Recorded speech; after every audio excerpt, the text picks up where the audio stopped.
Sore untuk kita semua. Yang terhormat Kepala Otoritas Jasa Keuangan Provinsi Nusa Tenggara Timur, Bapak Japarmen Manalu. Yang kami hormati Bapak dan Ibu pejabat dan pegawai Kantor OJK Provinsi Nusa Tenggara Timur. Yang kami hormati Bapak dan Ibu wartawan atau perwakilan media di Provinsi Nusa Tenggara Timur, singkatnya semua hadirin yang berbahagia.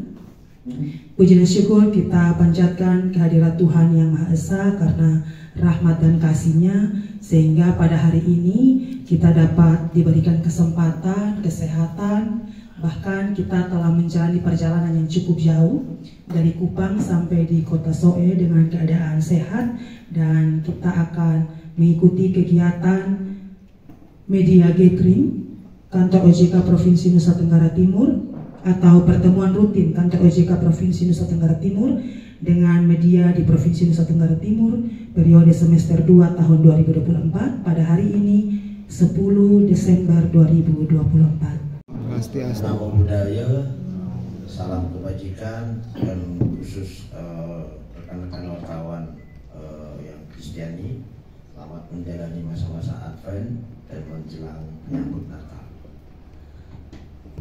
Yang saya hormati dari OJK atau OJK Provinsi Nusa Tenggara Timur, yang saya hormati dan kasihi dan banggakan sahabat-sahabat saya media di NTT, rekan-rekan OJK yang menjadi panitia, dan juga singkatnya kita semua yang hadir di tempat ini. Yang pertama kita mengucapkan syukur dan terima kasih kepada Tuhan Yang Maha Kuasa bahwa atas kasih anugerahnya kita dalam keadaan sehat bisa berkumpul di tempat ini, di tempat yang dingin ya, cukup sejuk. Saya nggak pakai jas tadi, pakai jaket tadi. Teman saya nanya, nggak pakai jaket Pak? Kampung saya lebih dingin dari sini. Jadi dan saling menghormati tugas masing-masing adalah satu kesempatan yang sangat baik bagi kita. Kami menyadari betul bahwa sahabat-sahabat media di NTT ini adalah mitra, salah satu mitra utama kami dalam melaksanakan tugas kami sebagai pelayan di OJK Provinsi NTT. Terus kemudian yang berikutnya, OJK Gathering ini merupakan salah satu wujud komitmen OJK untuk terus menjalin komunikasi yang terbuka, transparan, dan konstruktif dengan rekan-rekan media sebagai mitra strategis kami. Peran media sangat penting, tidak hanya dalam menyampaikan informasi, tetapi juga dalam membangun edukasi dan literasi keuangan kepada masyarakat. Dapat kami sampaikan bahwa media gathering sebelumnya telah kita lakukan bersama dengan kerjasama antara OJK Provinsi NTT dan juga kantor perwakilan Bank Indonesia. Jadi kali ini ada saatnya bersama dengan BI, ada saatnya masing-masing. Tapi tetap koordinasi di antara kami ini karena kurang pas saja waktunya ya, masing-masing punya kesibukan. Kalau enggak ya kita upayakan juga tadinya untuk bersama-sama. Cuman BI juga banyak sekali event, jadi tahun ini kita sendiri dulu. Mungkin tahun depan nanti kembali lagi. 09 apa 10 ya? Saya tahu itu 10, NTT 3,60 kalau salah. Jadi ya inilah perjuangan kita, memang kondisi sedang tidak baik-baik saja. Jadi pertumbuhan total aset kita di bawah nasional. Year to date juga atau sama, kalau nasional year to date-nya itu 3,45%, sedangkan untuk NTT 1,49. Nah ini ada apa? Mungkin karena efek kemarau berkepanjangan juga bisa. Kemudian tiket pesawat mahal juga bisa, ada beberapa penyebabnya lah. Mudah-mudahan ke depan bisa lebih baik lagi.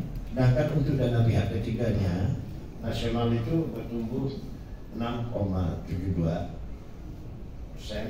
sedangkan di NTT hanya 4,67. Jadi dana pihak ketiganya kita juga di bawah nasional secara year on year, sedangkan year to date kita sedikit di atas nasional. Year to date 3,47 untuk nasional, untuk NTT 5,15. Mudah-mudahan ini bertumbuh terus sehingga LDR kita, loan to deposit ratio konsolidasi perbankan kita yang sekarang ini 125 bisa turun ke depan. Karena angka LDR 125% itu artinya kredit yang disalurkan di sini jauh lebih besar dari dana yang dihimpun. Artinya bank-bank yang dari berkantor pusat di luar NTT menggunakan rekening antar kantornya, artinya kita masih kekurangan dana pihak ketiga. Jadi yang ideal itu maksimal 100 ya Pak ya, LDR itu udah maksimal. Ternyata kita 125.